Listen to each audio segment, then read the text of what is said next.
తెలంగాణ రాష్ట్ర ప్రభుత్వం మన ముఖ్యమంత్రి రేవంత్ రెడ్డి గారు గృహ నిర్మాణ శాఖ మంత్రులు పొంగులేటి శ్రీనివాస్ రెడ్డి గారి ఆదేశాల మేరకు మన హుజరాబాద్ నియోజకవర్గ ఇన్ఛార్జ్ ప్రణవ్ బాబు గారి చొరవతో ఈరోజు యతిపతి భిక్షపతి ఇల్లు శాంక్షన్ చేయడం జరిగింది. అయితే విషయం ఏంటంటే యతిపతి భిక్షపతి గారికి కళ్ళు లేవు.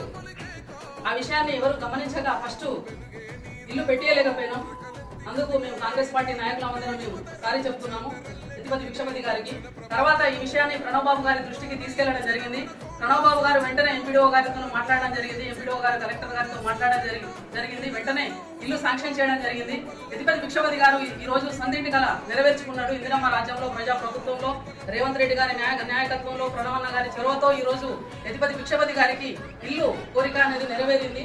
కానీ విషయం ఏంటంటే యతిపతి భిక్షపతి గారు కళ్ళు కనబడకపోవడం చాలా బాధాకరమైన విషయం. అయినా కూడా మనందరినీ ఈ రోజు ఇక్కడికి రమ్మని ఈ అవకాశం ఇచ్చారు. అందుకు చాలా సంతోషపడుతున్నాను.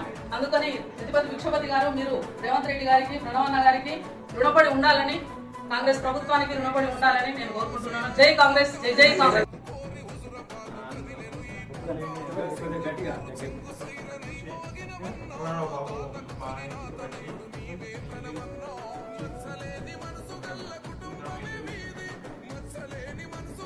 వాళ్ళకి వాళ్ళకి నేను పడుతున్నాను.